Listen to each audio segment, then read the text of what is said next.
Hello students, आपण FY BSc मधील 5th chapter बघतोय, मॅग्नेटिक प्रॉपर्टीज ऑफ मटेरियल्स. या चॅप्टरमध्ये हा जो शेवटचा टॉपिक आहे तो आहे relation between magnetic field induction, magnetic field strength and magnetisation. Okay, that is B, H and M. आपण ऑलरेडी या क्वांटिटीज ज्या आहेत त्या बघितलेल्या आहेत. आता रिलेशन हे खूप सोपं आहे, डेरिव्हेशन तुम्हाला एक्झामला नाहीये, पण ऑब्जेक्टिव्ह टाइप क्वेश्चनसाठी रिलेशन मात्र विचारलं जाईल. तर रिलेशन आपण ऑलरेडी बघितलं होतं की magnetic field is equal to μ0 times the magnetic field strength. Okay, μ0 times the magnetic field strength. μ0 is the permeability of free space. याची जी व्हॅल्यू असते ती असते 4π × 10⁻⁷. 4π × 10⁻⁷. आणि युनिट जे आहे ते आपण काढू शकतो, कारण B चं जे युनिट आहे ते आहे weber per metre square. H चं जे युनिट आहे ते आहे एम्पियर पर मीटर. आणि त्यावरून लगेच तुमच्या लक्षात येईल की μ0 चं जे युनिट आहे ते असणार आहे weber per ampere into metre. Ampere ला एम्पियर कॅन्सल होईल म्हणजे weber per metre square. Okay, म्हणजे युनिट असणार आहे परमिएबिलिटी ऑफ फ्री स्पेसचं वेबर पर एम्पियर मीटर. आणि हे जे युनिट आहे H चं युनिट जे आहे ते आहे एम्पियर पर मीटर. ओके, याची जी आहे क्वांटिटी ती रिलेटेड टू करंट आहे, म्हणजे ही फील्ड स्ट्रेंथ जी आहे.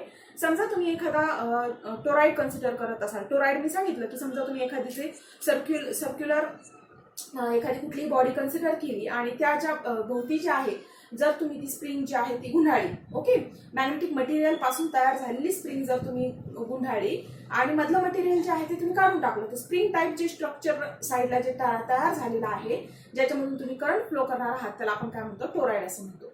मग आता या टोराइडच्या बाबतीमध्ये जर आपण त्यामधून करंट फ्लो केला तर त्या करंटमुळं काय होणार आहे की तिथे मॅग्नेटिक फील्ड क्रिएट होणार आहे. आपण ऑलरेडी बघितलेलं आहे.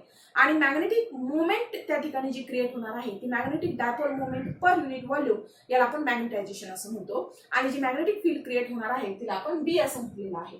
ओके, मग आता समजा मॅग्नेटिक मटेरियल अपसेंट असेल त्यावेळी फॉर्म्युला काय येतो, तर B = μ0H. पण क्लोराइडचं जे आपण एक्झाम्पल घेतलं ज्यामध्ये मॅग्नेटिक मटेरियल ऑलरेडी प्रेझेंट आहे, मग ते मटेरियल डायमॅग्नेटिक असेल, पॅरामॅग्नेटिक असेल किंवा फेरोमॅग्नेटिक असेल, त्यावेळी फॉर्म्युला जो आहे तो अशा प्रकारे चेंज होतो, B = μH. ओके, हा फॉर्म्युला आपण लास्ट लेक्चर मध्ये बघितला आहे. याला परमिएबिलिटी ऑफ द मीडियम म्हटलं जातं. आणि जर तुम्ही हा फॉर्म्युला एक्सटेंड केला तर B = आपण हा फॉर्म्युला ऑलरेडी बघितला आहे, μ0H plus μ0M. Okay, μ0H मध्ये फक्त μ0M ही जी क्वांटिटी आहे की जे मॅग्नेटायझेशन आहे त्यामुळे असणारी ही क्वांटिटी जर तुम्ही ऍड केली तर हे झालं रिलेशन बिटवीन H, M आणि B. ओके, जर मीडियम प्रेझेंट आहे, मीडियम मुळे काय असणार आहे, मॅग्नेटायझेशन असणार. इथे मीडियम अब्सेंट आहे आणि इथे मीडियम प्रेझेंट आहे. इथं फॉर व्हॅक्यूम म्हणजे मीडियम अब्सेंट आहे आणि हिअर फॉर मटेरियल मीडियम जर प्रेझेंट असेल तर मटेरियल मीडियम साठी ही असेल relation between the B, H आणि M. आता आपण ज्यावेळी 3rd आणि 4th चॅप्टर बघितला त्यावेळी आपण त्या ठिकाणी गॉसेस लॉ शिकलो फॉर मॅग्नेटिक मटेरियल. ओके, मग गॉसेस लॉ काय होता मॅग्नेटायझेशन मधला, तर गॉसेस लॉ असा होता की line integral. Okay, line integral असणार आहे. हे line integral over a close sign का दाखवलं आपण, कारण जर असा कर्व असेल तर त्यावर लाईन इंटिग्रल आपण अप्लाय करू शकत नाही, पण जर क्लोज कर्व असेल तर त्यावरचं जे लाईन इंटिग्रल असणार आहे, line integral over a close curve of a magnetic फील्डचं जे लाईन इंटिग्रल असणार आहे ते काय असणार आहे, it is μ0 times the total current flow through that close curve. या क्लोज कर्व मधून जेवढा करंट फ्लो होणार आहे त्याच्या μ0 टाइम्स काय असणार आहे, हे इंटिग्रलची व्हॅल्यू असणार आहे. हा आपण गॉसेस लॉ बघितला मॅग्नेटायझेशन मधला. इथे फक्त एकच क्वांटिटी चेंज होणार आहे की B ची व्हॅल्यू असते μ0H. ओके, फॉर व्हॅक्यूम आपल्याला माहिती आहे μ0H. जर मी B च्या जागेवर μ0H पुट केला तर μ0 कॅन्सल होऊन जाईल दोन्ही साईडचा आणि इथे फक्त काय शिल्लक राहील, H.dl over a close curve is equal to I. Okay, हा पण एक महत्वाचा लॉ आहे. काय आहे, या line integral over a close curve of magnetic field strength किंवा यालाच मॅग्नेटिक फील्ड इंटेन्सिटी असे म्हटलं जातं, is equal to total current flowing through that curve. Okay, हा जो आहे तो लॉ आहे. हे दोन्हीही जे आहेत ते ऑब्जेक्टिव्ह टाइप क्वेश्चन साठी विचारले जातात. हा क्वेश्चन असेल, हा असेल किंवा हा असेल. व्हॅक्यूम साठी हे, मटेरियल साठी सेम. जर तुम्ही आपण ससेप्टिबिलिटीच्या फॉर्म मध्ये जे आहे ते इक्वेशन बघितलेलं आहे लास्ट लेक्चर मध्ये, ते जर तुम्ही बघितलं तर B = μH. हा पण तोच फॉर्म्युला आहे याच्याऐवजी तुम्ही हा फॉर्म्युला यूज करू शकता, पण रिलेशन जर BH आणि M मधला हवा असेल तर तुम्हाला हा फॉर्म्युला यूज करावा लागतो. हा आहे गॉसस लॉ आणि हा आहे त्याचं सबस्टिट्यूट. ओके, हे जे आहे ते महत्वाचे पार्ट्स आहेत. यानंतर आपल्याला एक महत्वाचा टॉपिक बघायचा आहे आणि तो आहे hysteresis. What is mean by hysteresis and what is mean by hysteresis work. हा जो आहे ऑब्जेक्टिव्ह टाईप क्वेश्चन साठी यामध्ये बराचसा पार्ट विचारला जाऊ शकतो. खरे क्वेश्चन साठी हा महत्वाचा क्वेश्चन आहे, परंतु जसं की तुमचा पॅटर्न जो आहे एक्झामचा तो सध्याचा ऑब्जेक्टिव्ह टाईप क्वेश्चन आहे, त्यामुळे आपण यावर कुठल्या कुठल्या प्रकारचे ऑब्जेक्टिव्ह टाईपचे क्वेश्चन विचारले जाऊ शकतात हे आपण या ठिकाणी डिस्कस करणार आहोत. आहे hysteresis. Okay, hysteresis and hysteresis loop and hysteresis loop. Okay, आता हिस्टेरिसिसचा मीनिंग काय होतो तर हिस्टेरिसिसचा मीनिंग आहे lagging behind. Okay, lagging behind म्हणजे काय तर एका पाठीमागून एक येणं. लॅग होणं म्हणजे दोन्हीच्या मध्ये फरक पडणं, म्हणजे एक क्वांटिटी पुढे जाते त्याच्यानंतर पाठीमागून दुसरी क्वांटिटी येते. सायमल्टेनियसली दोन्ही क्वांटिटी बरोबर चालत नाही, त्याला म्हटलं जातं लॅगिंग बिहाइंड. मग या ठिकाणी अशी काय आहे की जे लॅग बिहाइंड होतंय, म्हणजे कोणता पार्ट आहे की जो पाठीमागून येतोय, की जसं आपण बघतो की तास काटा असतो तो पुढे जातो, त्याच्या मागून मिनिट काटा येतो, त्याच्या मागून सेकंड काटा येतो, सेकंड काटा मागून येऊन पुढे जातो. म्हणजे आधी तो लॅगिंग मध्ये असतो, लॅगिंग बिहाइंड असतो आणि मग तो नंतर जो आहे तो पाठीमागून येऊन पुढे निघून जातो. ओके, तर ह्या ज्या गोष्टी आहेत की आपण या ठिकाणी बघणार आहोत की काय आहे की जे लॅगिंग मध्ये आहे. आता बघा की जसं की आपण एक्स वाय ऍक्सिस ड्रॉ करतो आणि त्यावर वेगवेगळ्या क्वांटिटी ज्या आहेत त्याची ग्राफ प्लॉट करतो. हे आपण ऑलरेडी प्रॅक्टिकल ज्यावेळेस तुम्ही करता त्यावेळी बघता की तुम्ही एक रिडिंग घेता, त्याच्यावरची दुसरी रिडिंग घेता आणि मग त्यावेळी तुम्ही त्या रिडिंगचा जो आहे तो ग्राफ प्लॉट करता. इथे आपण काय करणार आहोत, एक्स ऍक्सिसवर मॅग्नेटिक फील्ड स्ट्रेंथ जी असणार आहे तिची रिडिंग लिहिणार आहोत आणि वाय ऍक्सिसवर मॅग्नेटिक फील्ड इंडक्शन किंवा मॅग्नेटिक फील्ड याची रिडिंग आपण घेणार आहोत. ओके, आता तुमच्याकडे दोन रिडिंग आहेत, एक आहे एच ची रिडिंग आणि एक आहे बी ची रिडिंग. ओके, आणि त्या रिडिंगच्या वर्सेस तुम्हाला ग्राफ प्लॉट करायचा आहे. आता घडतं काय बघा की एक टोरॉइड कन्सिडर करा की टोरॉइड मध्ये काय आहे आपण बघितलेलं आहे. टोरॉइडची मॅग्नेटिक फील्ड जी आहे ती आहे μ0 Ni. हे आपण ऑलरेडी बघितलेलं आहे की करंट ज्यावेळेस फ्लो होतो त्या करंटमुळे त्या टोरॉइडमध्ये मॅग्नेटिक फील्ड क्रिएट होते. मग आपण करंट ज्यावेळेस पास करतो त्या करंटमुळे मॅग्नेटिक फील्ड स्ट्रेंथ किती असणार आहे हे आपण मेजर करणार आहोत आणि मॅग्नेटिक फील्ड स्ट्रेंथ बरोबरच मॅग्नेटिक फील्ड त्या टोरॉइडमध्ये किती क्रिएट झाली हे आपण चेक करणार आहोत. म्हणजे रिडिंग घेणार आहोत एच आणि बीच्या. सुरुवातीला दोन्ही रिडिंग काय असणार आहे, 0 असणार आहे विदाउट एनी करंट. करंटही तुम्ही फ्लो करत नाहीये, कुठली मॅग्नेटिक फील्डही नाहीये त्या ठिकाणी, त्यामुळे आणि म्हणून स्ट्रेंथही 0 असणार आहे, मॅग्नेटिक फील्डही 0 असणार आहे. म्हणजे पहिली रिडिंग असणार आहे एच ची 0 आणि बी ची पण काय असणार आहे 0 असणार आहे. आता तुम्ही काय केलं की एच जो आहे तो इन्क्रीज करायला सुरुवात केली. म्हणजे एच जो आहे इथे सुरुवातीला 5 टाका, 10 टाका, 15 टाका, 20 टाका अशा रिडिंग घ्यायला सुरुवात करा. आणि ह्या रिडिंग कशामध्ये असतील तर त्याचं युनिट जे आहे ते आहे अँपियर पर मीटर. ओके, मग रिडिंग जे असतील ते अँपियर पर मीटर पर्यंत असतील.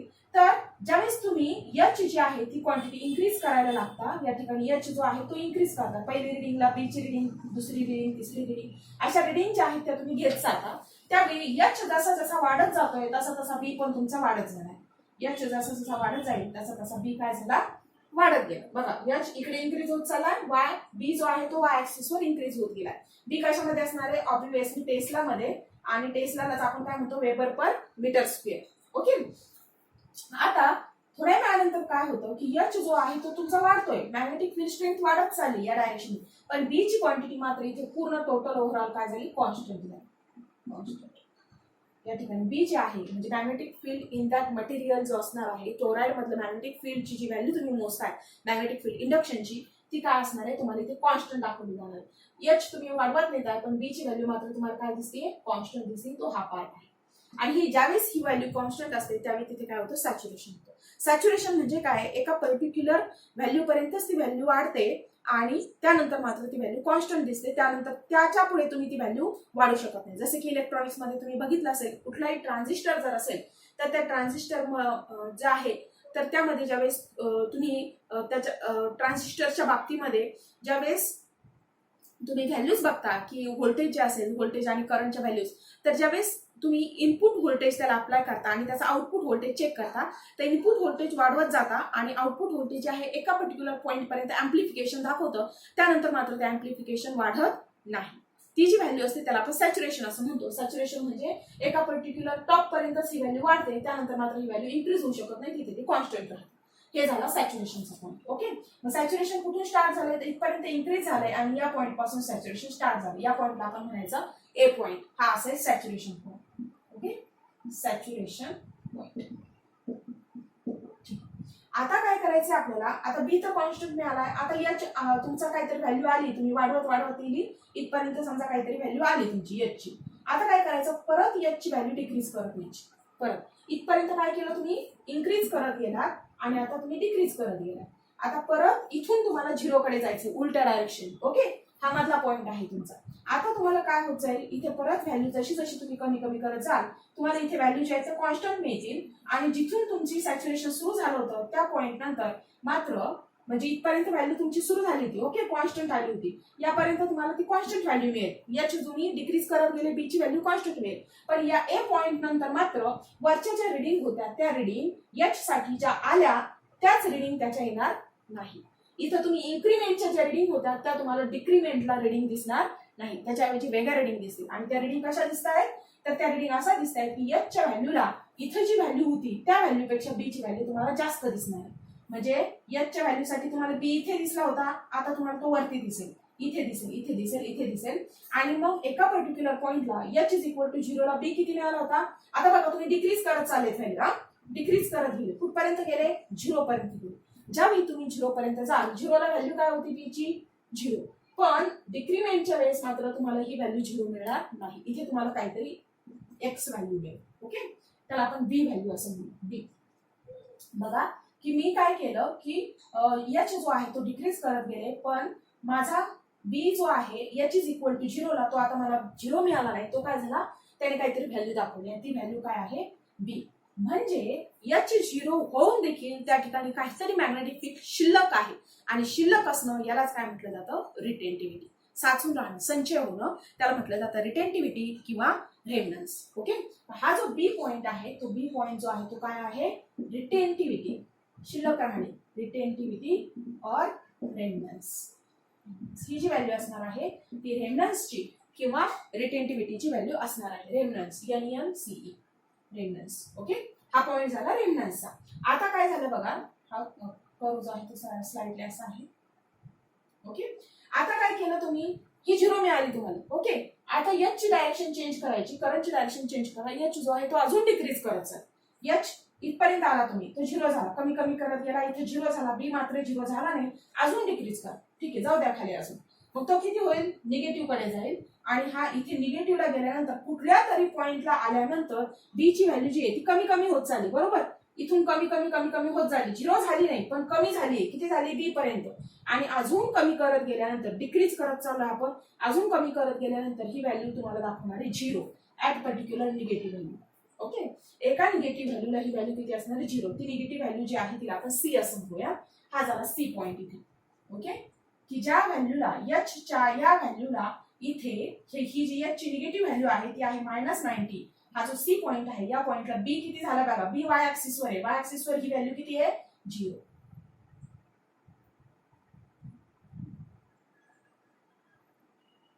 आणि परत तुम्ही जो आहे एच जो आहे तो निगेटिव्ह डायरेक्शनला तुम्ही इन्क्रीजच करत चाललाय, त्यानंतर बी जो आहे तो बी ची डायरेक्शन चेंज होईल, बी 0 होईल आणि आता बी च्या व्हॅल्यू निगेटिव्ह मध्ये यायला लागतील. निगेटिव्ह निगेटिव्ह निगेटिव्ह आणि डाऊनवर्डला इथे तुम्हाला सॅच्युरेशन, जसं इथे सॅच्युरेशन पॉईंट मिळाला, परत बी जो आहे तो सॅच्युरेशनला जाईल. परत एकदा तुम्ही ही जी व्हॅल्यू आहे एच ची व्हॅल्यू परत इन्क्रीज करायला, तुम्हाला एकदा कॉन्स्टंट व्हॅल्यू मिळायला लागल्या, परत एच डिक्रीज करायला सुरुवात करा, पहिल्या रिडिंगला सुरुवात करा. परत तुम्हाला ओरिजिनल रिडिंग मिळणार नाही, रिडिंग ज्या आहेत त्या चेंज व्हायला लागतील. परत एकदा तुम्ही काय व्हाल, अशा पद्धतीने तुम्हाला एक ग्राफ मिळणार. ओके, हा जो ग्राफ आहे या ग्राफ मध्ये काय होतं की सुरुवात तुम्ही दोघांची 0-0 पासून करता, पण ज्यावेळेस तुम्ही सॅच्युरेशनला जाता आणि उलटे रिडिंग घ्यायला सुरुवात करता त्यावेळी मात्र बी हा एच पेक्षा हळूहळू कमी होतोय, म्हणजे लॅग बिहाइंड मध्ये आहे. एच कमी होतोय पण बी हा उशिराने कमी होतोय. एच 0 झाला पण बी हा 0 झालाच नाही. ज्यावेळेस एच निगेटिव्हला गेला त्यावेळी बी हा 0 झाला. नंतर परत जी व्हॅल्यू आहे एच ची व्हॅल्यू तुम्ही निगेटिव्हला नेली, बी ची व्हॅल्यू पण निगेटिव्ह झाली. पण एका पॉईंट नंतर परत तुम्ही ह्या व्हॅल्यू ज्या आहेत ते रिडिंग जे आहेत ते रिव्हर्स केल्या. या पॉईंटला आल्यानंतर परत एच 0 झालाय पण बी हा 0 झाला नाही. हा झाला पॉईंट रिटेंटिव्हिटीचा, हा झाला पॉईंट रिटेंटिव्हिटीचा. हे सॅच्युरेशनचे पॉईंट आहेत ए आणि डी, आणि हा काय आहे कोर्सिव्ह पॉईंट. ज्या पॉईंटला या पॉइंटला मॅग्नेटिक फील्ड किती आहे 0 आहे. ओके, पण मॅग्नेटिक फील्ड स्ट्रेंथ काय आहे निगेटिव्ह आहे. मॅग्नेटिक फील्ड स्ट्रेंथ निगेटिव्ह आहे म्हणजे त्या ठिकाणी मॅग्नेटायझेशन प्रेझेंट आहे. आणि जर तुम्ही एवढीच म्हणजे -90 आहे तर तुम्ही +90 एवढीच मॅग्नेटिक फील्ड स्ट्रेंथ अपोजिट डायरेक्शननी जर अप्लाय केली तर मॅग्नेटायझेशन पूर्णपणे कॅन्सल आउट होईल. हा याचा मिनिंग असतो. म्हणून या पॉइंटला जो आहे तो कोर्सिव्ह फोर पॉईंट असं म्हटलं जातं. आणि या पॉइंटला कोर्सिव्हिटी असं म्हटलं जातं. कोर्सिव्हिटी हा जो पॉईंट आहे त्या पॉईंटला जसं इथे रिटेंटिव्हिटी आहे तसं या पॉईंटला कोर्सिव्हिटी म्हटलं जातं. आणि ही जी व्हॅल्यू आहे त्याला कोर्सिव्ह फोर्स व्हॅल्यू असं म्हटलं जातं. ही व्हॅल्यू किती आहे ते -90 अँपिअर पर मीटर. म्हणजे +90 अँपिअर पर मीटर एवढा तुम्हाला मॅग्नेटिक फील्ड स्ट्रेंथ अप्लाय करावं लागेल. त्यावेळी मॅग्नेटायझेशन म्हणजे कॅपिटल एम जो आहे तो पूर्णपणे कॅन्सल होतो. अशा प्रकारचे पॉईंट्स आहेत. आता यामध्ये महत्वाचं काय आहे बघा, हिस्टेरिसिस लूप मध्ये महत्वाचे पॉईंट्स आहेत. सॅच्युरेशन पॉईंट आहेत. रिटेंटिव्हिटी म्हणजे काय, ज्या पॉइंटला एच तुम्ही 0 केलाय पण बी मात्र 0 झालेला नाही. Okay, H is 0 but B is not equal to 0. The point at which H is 0 but magnetic field induction is not 0, that point is called as. एक्झामला विचारलं जाऊ शकतं. मग ऑप्शन्स असतील retentivity, coercivity, saturation point, none of the above. Answer काय असणार त्याचं, that point is called as retentivity और रिमनन्स. आता या पॉइंटला कोर्सिव्हिटी कशाला म्हणायचं, कोर्सिव्हिटी म्हणजे एच ची व्हॅल्यू ही नॉन 0 आहे पण बी मात्र काय होतोय 0 होतोय. या पॉइंटला बी 0 होणार आहे पण सी पॉइंटला कोर्सिव्हिटीच्या पॉइंटला एच तुम्हाला 0 दिसतोय का नाही. H is non 0 but B is 0, that point is called as coercivity point और the value is called as coercive force. हे महत्वाचे ऑब्जेक्टिव्ह टाइपचे क्वेश्चन्स आहेत. या व्यतिरिक्त अजून महत्वाचे क्वेश्चन्स आहेत. आपण जे आता हा जो लूप बघतोय तो लूप हा टोराइड साठी आहे आणि टोराइड हे बनवलं जातं फेरोमॅग्नेटिक मटेरियल पासून. म्हणजे हा जो लूप आपण बघतोय तो आहे फेरोमॅग्नेटिक मटेरियल साठीचा. मग फेरोमॅग्नेटिक मटेरियल्सचा ज्यावेळेस आपण अभ्यास केला, लास्टचे लेक्चर तुम्ही रिवाइज करा, त्यामध्ये हे सगळं दिलेलं आहे. त्यावेळी आपण हे बघितलं होतं की फेरोमॅग्नेटिक मटेरियल्स 2 टाईपचे असतात. एक टाईप असतो त्याचा सॉफ्ट मॅग्नेटिक मटेरियल आणि दुसरा टाईप असतो hard magnetic material. Soft magnetic material जे आहे त्यामध्ये मॅग्नेटायझेशन कमी प्रमाणात क्रिएट होतं आणि हार्ड मॅग्नेटिक मटेरियल जे आहे त्यामध्ये मॅग्नेटायझेशनही जास्त प्रमाणात क्रिएट होतं आणि ते परमनंट राहतं. मेन पॉईंट काय आहे दोन्ही मधल्या डिफरन्सचा, की हार्ड मॅग्नेटिक मटेरियल जे आहे त्या ठिकाणी मॅग्नेटायझेशन परमनंट राहतं आणि त्यामुळे त्यापासून आपण परमनंट मॅग्नेट तयार करू शकतो. आपण जे मॅग्नेट तयार करतो ते हार्ड फेरोमॅग्नेटिक मटेरियल पासून तयार केलेले असतात. ओके, मग अशा प्रकारच्या मटेरियलमध्ये ज्या अर्थी मॅग्नेटायझेशन जास्त आहे त्या अर्थी आपल्याला पूर्णपणे त्याच्यावरचं मॅग्नेटायझेशन काढून टाकण्यासाठी हा जो पॉईंट सांगितला मी, मॅग्नेटायझेशन काढून टाकण्यासाठी अप्लाय केलेला फोर्स तो जास्त लागणार आहे हार्ड साठीचा. म्हणजे याचा अर्थ ही व्हॅल्यू -90 नसून ही इथे कुठेतरी येणार. ओके, मग हा जो बघा हा जो लूप असणार आहे, हा जो लूप असणार तो काय झाला, इकडची व्हॅल्यू वाढली म्हणजे ही पण व्हॅल्यू वाढली, लेफ्टची वाढली म्हणजे राईटची पण वाढली. मग हे जो आहे तुम्हाला काय दिसतो, हा लूप जो आहे तो पूर्णपणे मोठा झालेला, वाईड झालेला दिसतो. कुणासाठी, हार्ड साठी, कारण कोर्सिव्ह फोर्सची किंमत जास्त असणार आहे. म्हणजे हार्ड फेरोमॅग्नेटिक मटेरियल साठी जो हिस्टेरिसिस लूप असणार आहे, हिस्टेरिसिस लूप तो काय असणार आहे, वाईडन असणार आहे. वाईड म्हणजे मोठा असणार आहे आणि वाईड असणार आहे. त्याचबरोबर सी ची व्हॅल्यू आणि आर ची व्हॅल्यू, रिटेंटिव्हिटी आणि सी दोन्हीही काय असणार आहेत, मॅक्सिमम असणार आहे. रिटेंटिव्हिटी अँड शॉर्ट मध्ये सी इथे आता हे अँड कोर्सिव्हिटी, त्या दोन्ही व्हॅल्यू काय असणार आहे, जास्त असणार. वाईड एरिया पण मोठा आहे आणि रिटेंटिव्हिटी मोठी आहे, कोर्सिव्हिटी मोठी आहे. या उलट सॉफ्ट मॅग्नेटिक मटेरियल जे असणार आहे, सॉफ्ट मॅग्नेटिक मटेरियल त्यामध्ये मॅग्नेटायझेशन तुम्ही खूप पटकन काढून टाकू शकणार आहात. त्यामुळे हा जो लूप असणार आहे तो काय असणार आहे, नॅरो असणार आहे म्हणजे छोटा असणार आहे. आणि लूप छोटा असणार आहे त्याची रिटेंटिव्हिटीची व्हॅल्यू आणि कोर्सिव्हिटीची व्हॅल्यू कंपॅरेटिव्हली कमी असणार. याच्या एक्झॅक्टली अपोजिट, की लूप जो असणार आहे तो काय असणार आहे, नॅरो असणार आहे आणि रिटेंटिव्हिटीची व्हॅल्यू आणि कोर्सिव्हिटीची व्हॅल्यू कंपॅरेटिव्हली काय असणार आहे, लहान असणार, छोट्या असणार.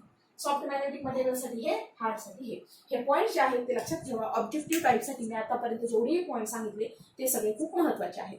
या चॅप्टर मधला लास्टचा जो टॉपिक आहे तो आहे applications of the ferrite materials. Magnetic मटेरियलचे जे ऍप्लिकेशन्स आहेत ते आपण सेपरेटली 3rd आणि 4th चॅप्टर मध्ये बघितलेले आहेत. फेरोमॅग्नेटिकचे बघितले, डायमॅग्नेटिक, पॅरामॅग्नेटिक सगळ्यांचे आपण बघितले.